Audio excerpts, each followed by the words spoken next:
প্যান্টটা পরেছে আর ওই টপটা রয়েছে, টপটা আর পরা হয়নি যেহেতু সোয়েটার পরেছে। মন খারাপ হয়ে গেছে, আবার আসবো তো বিয়েতে, সামনে পরীক্ষা তো ওই জন্য তাড়াতাড়ি চলে যাচ্ছে। ইয়ে কান্না করে না, কান্না করে না। এখন আমি যাবো স্নান করতে। তৃষারা বাড়ি চলে গেছে অনেকক্ষণ আগে এবং পৌঁছে ফোনও করেছিল। আমার এখনও স্নান করা হয়নি, এতক্ষণ ভিডিও এডিট আপলোড এই নিয়েই ব্যস্ত ছিলাম। দুটো শর্টস রেডি করলাম, এখন স্নান করব। প্রচণ্ড গরম লাগছে, চুড়িদার পরে তো সারাদিন থাকার অভ্যেস নেই, বাট সকালবেলা এসছি আর চুড়িদারটা চেঞ্জই করা হয়নি। তো একবারে স্নান টান করে চুড়িদারটা চেঞ্জ করব। আর আমাদের বাড়ির পাশে যেখানে পুজো হয় সেখানে এখনও পর্যন্ত যাইনি, বিকেলবেলায় মায়ের সঙ্গে যাব সেখানে এবং তোমাদের সঙ্গে অবশ্যই শেয়ার করব।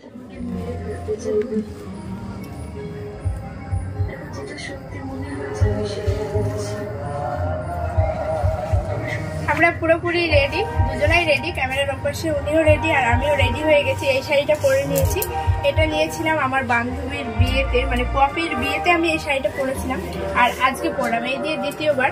আর এই শাড়িটা আমার ভীষণ পছন্দ, মানে কালারটা আমার ভীষণ ভালো লাগে, বাট শাড়িটা পরলে কেন জানি না কমফোর্টেবল হয় না। এই জড়িগুলোতে প্রচণ্ড খোঁচা খোঁচা লাগে, মানে খুবই একটা বিরক্তিকর লাগে।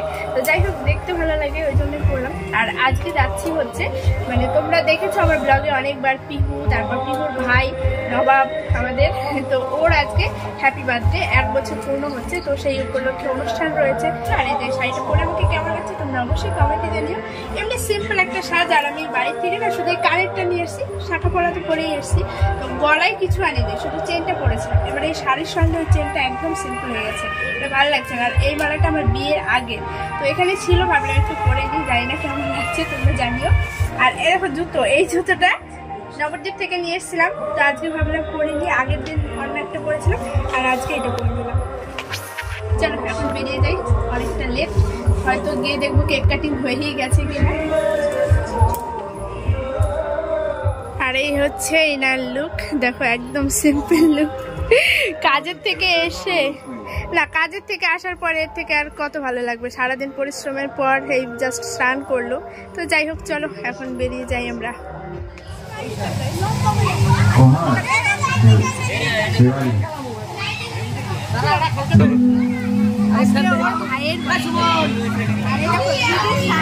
ভাইয়ের জন্মদিনে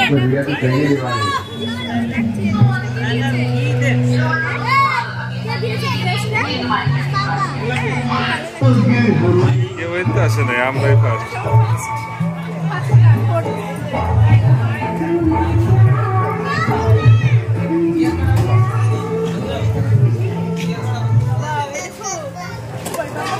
কে বাবা? মাম্মা মাম্মা বলো, মাম্মা মাম্মা মাম্মা। হাসি দাও, দাঁত দেখাও তো, দাঁত, তোমার দাঁত কই? তোমার দাঁত কই দেখি একটু হরিবল দিয়ে দাও তো দেখি, হরিবল হরিবল হরিবল হরিবল।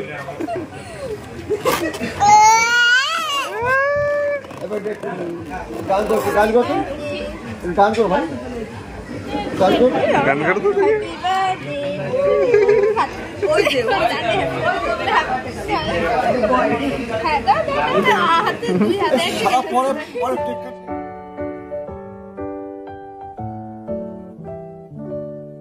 Happy birthday to you, happy birthday to you, happy birthday, happy birthday, happy birthday to you.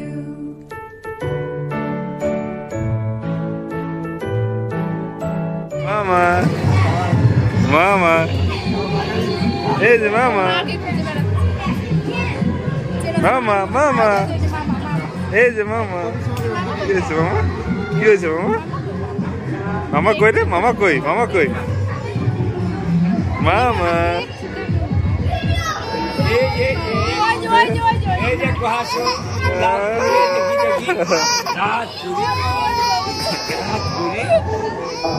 সন্ধেবেলা থেকে শুরু হয়ে গেছে বার্থডে পার্টির জমজমাটি অনুষ্ঠান। বাইরে চলছে খাবার দাবারের আয়োজন, ওইদিকে কেক কাটিং পর্ব শুরু হবে, সেই সমস্ত ডেকোরেশনও চলছে। এদিকে আমার ননদও রেডি, এখানে আমার যা আছে, আমার শাশুড়ি মা রয়েছে, আরও অনেকেই ছিল। টুটুল সবাইকে কফি সার্ভ করছে, আমি আসতেই আমাকেও দিয়ে দিল এবং ওর আঙ্কেলকেও দিয়ে দিয়েছে। দেন আকাশ পাপড়ি ওরাও এসেছিলো, ওদেরকে এখন ক্যামেরায় নিতে পারিনি, বাট পরে ঠিক তোমাদের সঙ্গে শেয়ার করেছি। আর এদিকে শুরু হয়ে গেছে আশীর্বাদ পর্ব। ওর ঠাম্মি ওকে আশীর্বাদ করছে এবং সব দাদুরা মিলে ওর কেক কাটিং করাবে, ওই জন্য সবাই বসে পড়েছে রেডি হয়ে। আর সমস্ত ডেকোরেশনটা বেশ ভালো হয়েছিল। ও যেহেতু অনেকটাই ছোট, সবে মাত্র 1 ইয়ার কমপ্লিট হলো, ও একটু বিরক্তই হচ্ছিল, এত লোকজন দেখে প্রচণ্ড ঘাবড়ে যাচ্ছিল। আর তার থেকে বড় কথা, যে কোনো অনুষ্ঠানে সব বাচ্চাদেরই এরকম একটু প্রবলেম হয়, কারণ সবাই কোলে নিতে চায়, সবাই অনেক আদর করতে চায়, ওই কারণে ওরা সেই জিনিসগুলো অতটা ওরা তো আর বোঝে না, সেই আনন্দ জিনিসটা ওরাও একটু বিরক্তবোধই করে। তো যাই হোক, অনেক ছবি দিয়ে ওর একটা ফটো মানে ফ্রেমের মতো আর কি করা হয়েছিল পেছনে। আর এই সাইডে ওর দিদিও একদম পুরোপুরি রেডি হয়ে বসে আছে। কেক দুটোও বেশ ভালো ছিল খেতে। আর এই যে দিদি ওকে এখন আশীর্বাদ করছে, তারপর দাদাও ওকে আশীর্বাদ করবে, দেন শুরু হবে কেক কাটিং। আগে আশীর্বাদ পর্বটা সেরে তারপর কেক কাটিং করা হবে।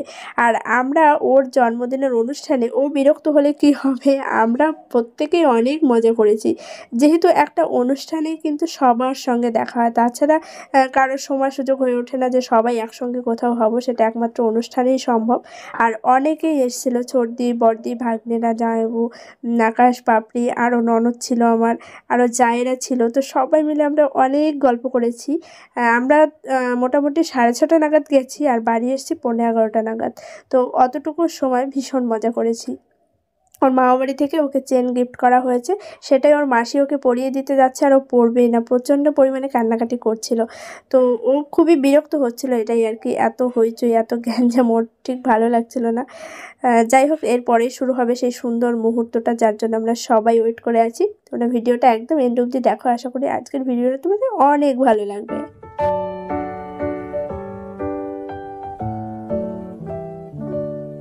Happy birthday to you. Happy birthday to you. Happy birthday, happy birthday, happy birthday to you.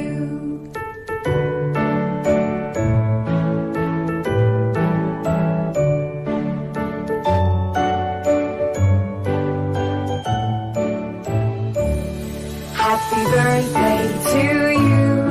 Happy birthday to you. Happy birthday, happy birthday, happy birthday to you. Happy birthday to you. Happy birthday to you. Happy birthday, happy birthday, happy birthday to you. Happy birthday to you. Happy birthday to you. Happy birthday, happy birthday, happy birthday to you. Cake cutting পর্ব শেষ, এখন শুরু হবে খাওয়া দাওয়ার পর্ব। বাড়িতে রয়েছে প্রচুর লোকজন, আর এখানে আমি কেক নিয়ে চলে এসেছি, কেটে কেটে একদম পিস করে দিচ্ছি। দাদা আমাকে বললো যে তুই দায়িত্ব করে কেকটা কেটে সবাইকে দিয়ে দে, কিন্তু তোমার দাদাভাই বললো তুমি কেটে দাও আর ক্যাটারিংয়ের হাতে দিয়ে দাও, ওরা খুব সুন্দর করে সার্ভ করে দিতে পারবে।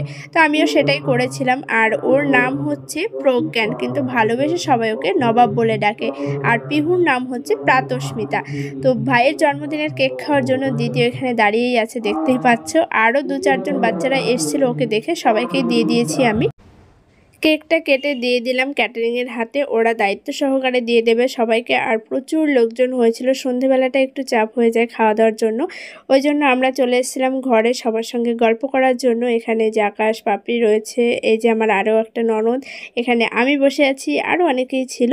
সবাই একটু গল্প করে নিচ্ছি, কারণ একটা অনুষ্ঠানেই সবার সঙ্গে দেখা হয়। খাওয়া দাওয়াটা তো পরেও করতে পারবো, আর বাইরে অনেকটাই চাপ ছিল, ওই জন্য আমরা একটু পরেই খাওয়া দাওয়া করবো।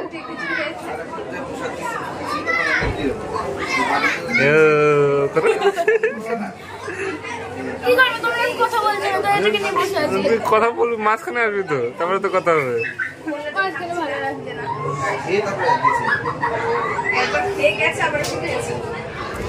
এই যে নবাব, কি এটা, কি কি এটা, এই যে কি করছো মাথায় তো?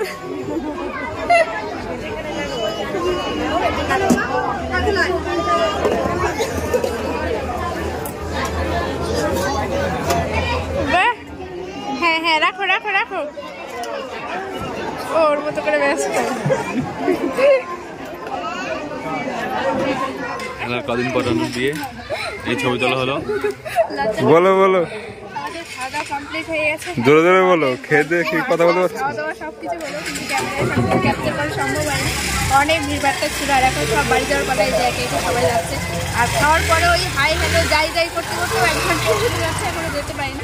10:30 বেজে গেছে। আর আমাদের এই যে সুন্দরী আমার ননদ, পিসি শাশুড়ি মেয়ে, মানে অনুদির হচ্ছে বোন, তো ওরাও এসছে কালকে। আর এই হচ্ছে আর ওই হচ্ছে রোহিত, আমরা ক্যামেরার পেছনে, ক্যামেরার পেছনে, আমরা পেছনের লোক। চলো আমরা বাড়ি যাই, আর তারপর বাড়ি গিয়ে ব্লগটা শেষ করবো। আমরা সবার সঙ্গে একটু হাই হ্যালো করি, মানে বাই বাই করি। হাই হ্যালো তো হয়ে গেছে অনেকক্ষণ আগে, এখন একটু বাই বাই করতে করতে 1/2 ঘন্টা কাটবে, তারপর বাড়ি যাবো।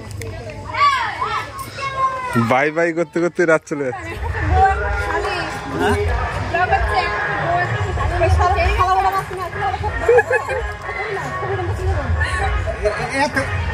আমি তো তখনই বললাম না, দাদাই আলাই গেছে, এত শালি বালির মধ্যে আলিয়ে গেছে, কথা মতো জড়াই যাচ্ছে, কি দিয়ে কি কবে আর বুঝতে পারতেছি না। সবাইকে নিয়ে ছবি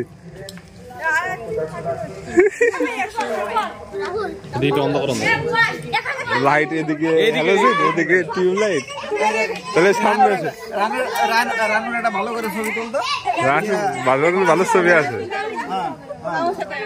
চলে এসেছি বাড়িতে, অনেক গল্প আড্ডা মজা হলো, কারণ একটা অনুষ্ঠান বাড়িতেই কিন্তু সবার সঙ্গে একসঙ্গে দেখা হয় এবং বেশ গল্প আড্ডা হয়। তো ভীষণ ভালো লাগলো, ছোটদি বড়দি সবাই এসেছিলো, ভাগ্নেরা এসেছিলো, ওইদিকে পাপ্পি, আকাশ, তারপর মায়মা, মানে সবাই আর কি, সবাই। তারপর ওই বিশ্বাসের মেয়ে রানু, ওদের মানে ওকেও দেখিয়েছি তোমাদেরকে। তো যাই হোক, সবার সঙ্গে অনেকক্ষণ গল্প করলাম। আমরা গেছি সেই 6:30 নাগাদ, আর এখন বাজে 11টা বাজছে 20, হয়ে দেখো। তো এতক্ষণ পর্যন্ত ওইখানেই ছিলাম। আর আমাদের বাড়ির পাশেও হয়তো ছোটোখাটো অনুষ্ঠান হয়েছে, কিন্তু সেখানে আর অ্যাটেন্ড করতে পারিনি। একসঙ্গে তো আর সব কিছু ম্যানেজ করা সম্ভব নয়। আর ওইখানে সব ফ্যামিলির লোকজন ছিলাম, তো ওইখানে বেশ মজা হয়েছে। তো যাই হোক, পুরো ব্লগটা তোমাদের কেমন লাগলো কমেন্টে অবশ্যই জানিও। আর তোমার দাদাভাই যে আমাকে নামিয়ে দিয়ে জাস্ট এখনই গেল, আমি এখনও পর্যন্ত কিচ্ছু চেঞ্জ করিনি। এখন চেঞ্জ করবো, ফ্রেশ হবো, তারপর শোবো। ওই যে মার ঘরে শুয়ে পড়েছে, আর বাবা অন্য জায়গায় শুয়েছে, আমি আর মা শোবো ঘরে। তো চলো, আজকের এই ব্লগটা আমি এখানে এন্ড করছি। দেখা হচ্ছে আগামীকাল আবার একটা নতুন ব্লগের সঙ্গে। সবাই খুব ভালো থেকো, সুস্থ থেকো, বাই।